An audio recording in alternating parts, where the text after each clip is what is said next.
I showed you how to live a healthier, happier, and longer life. An evidence-based model, all natural, no drugs, supplements, or exotic procedures. Regardless of your age, man or woman, an approach that will not only reduce your risk of disease, but strengthen your relationships with the most important people in your life. Now, a path to health and happiness that's right in front of you. My friends, I'm here to give voice to the emotional force within us that has the power to overcome the challenges of behavior change and healthy living. It's a message grown from the life experience of this 70-year-old man that continues to motivate me today to live healthy. Getting up at 4 a.m., exercising 6 to 7 days a week, following a Mediterranean diet, and loving every minute of my routine for what it brings to my life, especially the energy to compete with my younger colleagues as a full-time healthcare executive. Now, to those of you who cringe at any talk of diet and exercise, I hear you. But my message goes so much deeper. It's as much about building bonds with the people that you love. Yes, my personal discovery has implications for all of you, and maybe, just maybe, represents the linchpin to a cultural shift whose time has come. Consider the paradox of American health. In a purportedly health-conscious culture, why are upwards of 70% of Americans either obese or overweight? How can it be, with so many diet and exercise choices and fitness centers, that less than 5% of Americans lead a healthy lifestyle? And with unquestionably the world's best medicine and spending more by far than any other industrialized country, why is the health of Americans merely middle of the pack? What does this mean? Well, without change, some serious consequences. Look at where we're headed.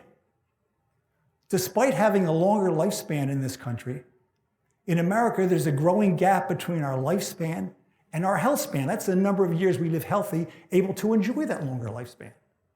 Scientists are seeing increased evidence of more cancer among younger people.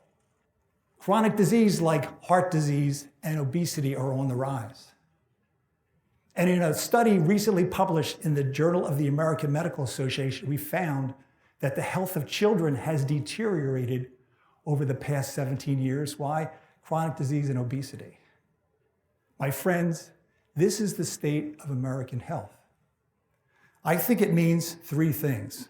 One, it's not the money or the medicine. As I said, we have the best medicine in the world and spend lavishly on it. Number two, the consequences are very personal.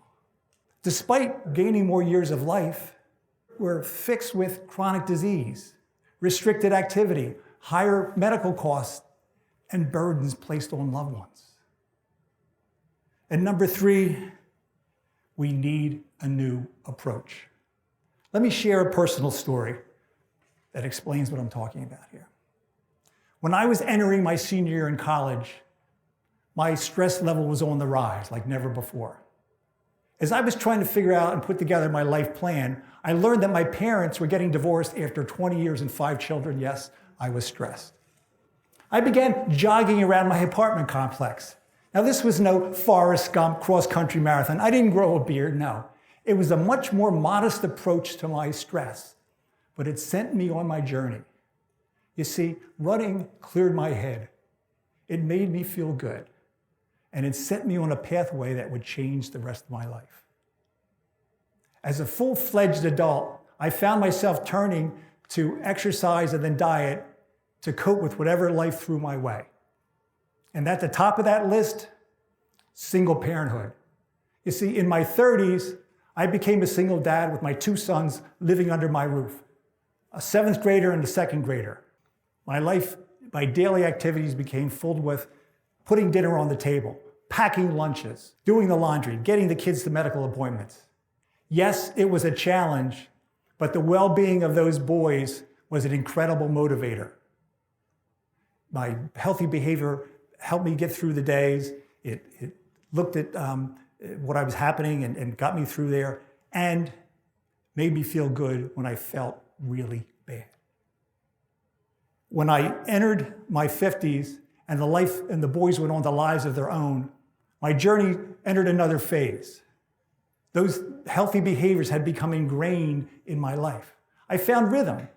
My days were anchored with morning workouts. I watched my diet. I made sure to take care of myself. I got an annual physical and generally took care of myself. And what was so amazing was that the longer I stayed with those practices, the better I felt. Yes, I had transitioned. What started as a coping mechanism had become a passion.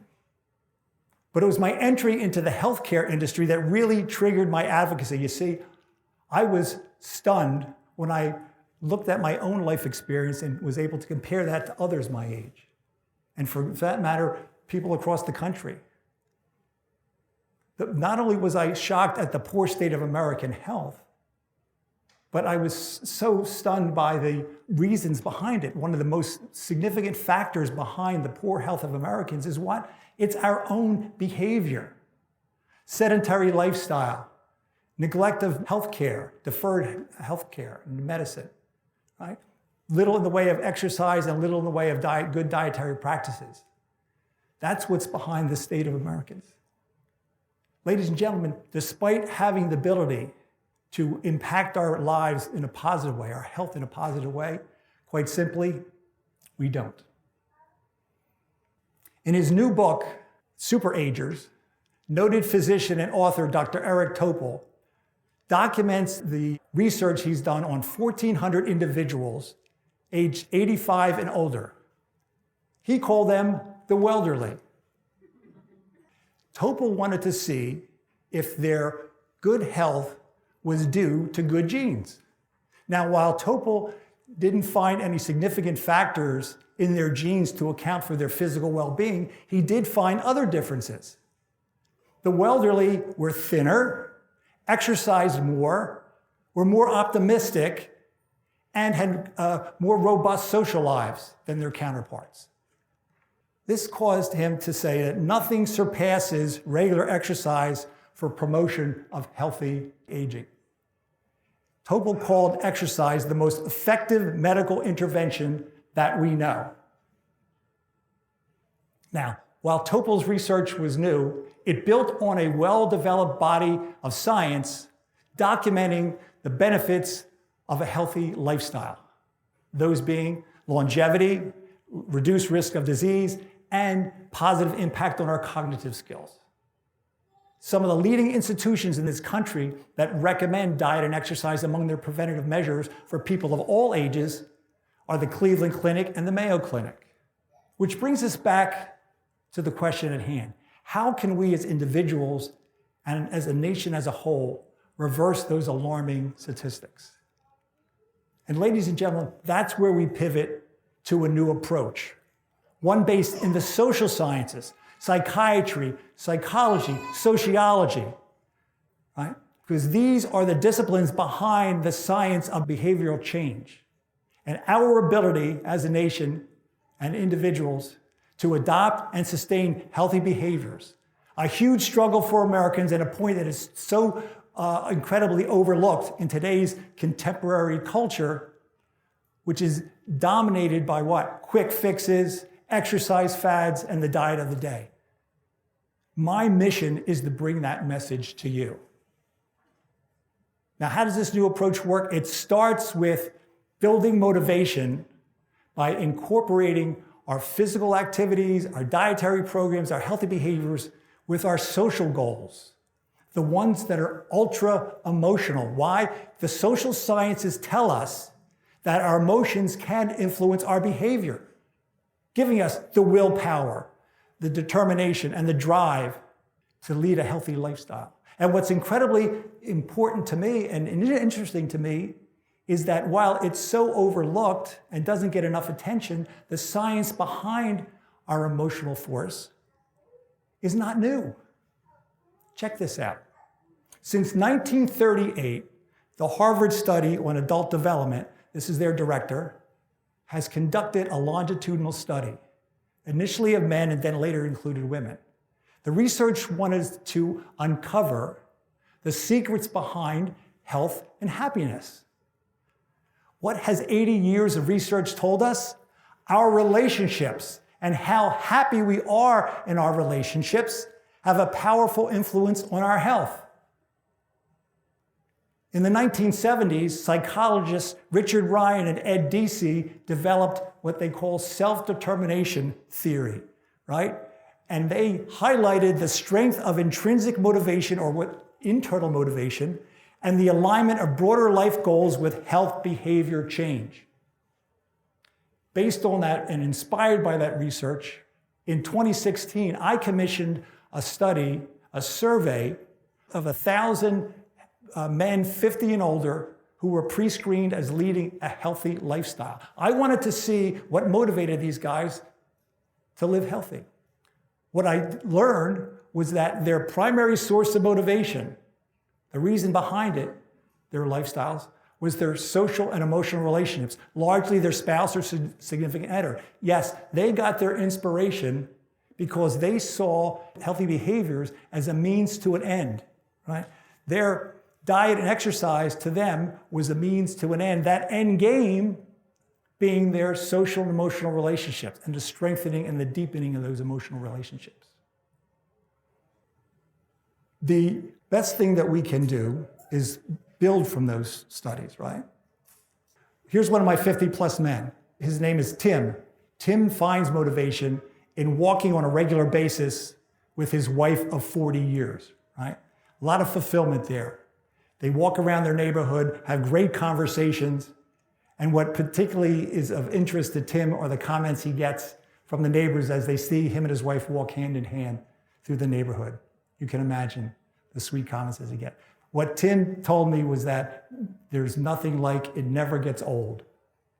And just to show you that this motivational model applies to all demographics, here's Lisa. Lisa is the mother of two, 14 and 12 years old. She gets her inspiration from those children and sets a great pace as a mother.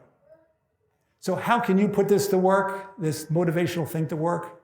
You can build your own platform. And let me give you 3 pillars to build that platform, right? Because what we find is that this motivational model is the missing piece in today's health paradox. So number 1, define your end game.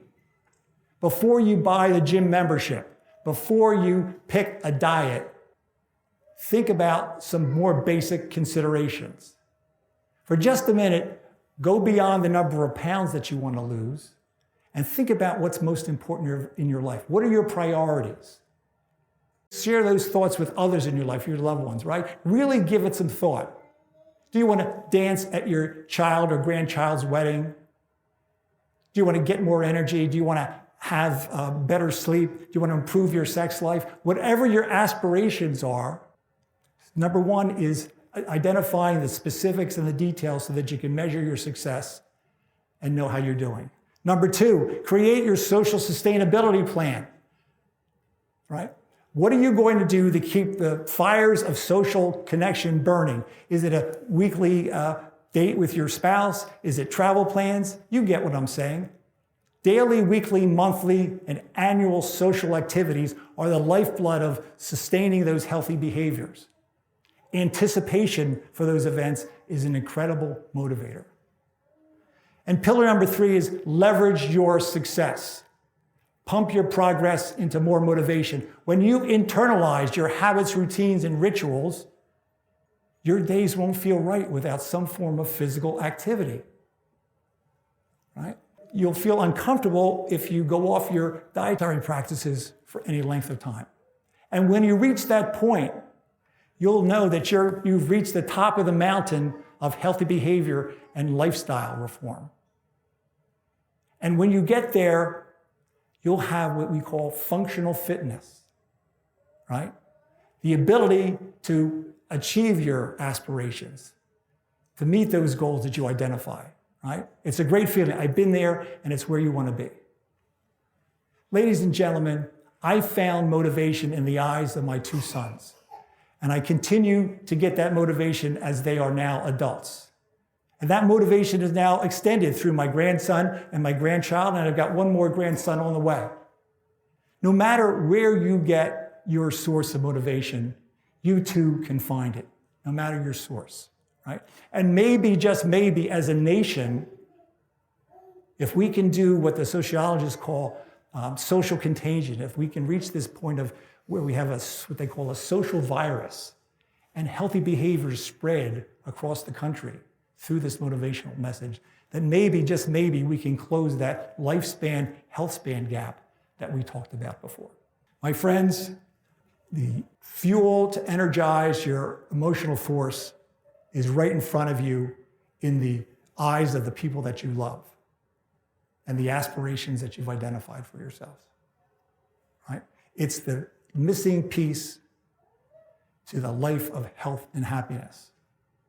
Our emotional force is part of what it means to be human. And with your help and with your participation, maybe, just maybe, we can make this an idea worth sharing across the country. Thank you.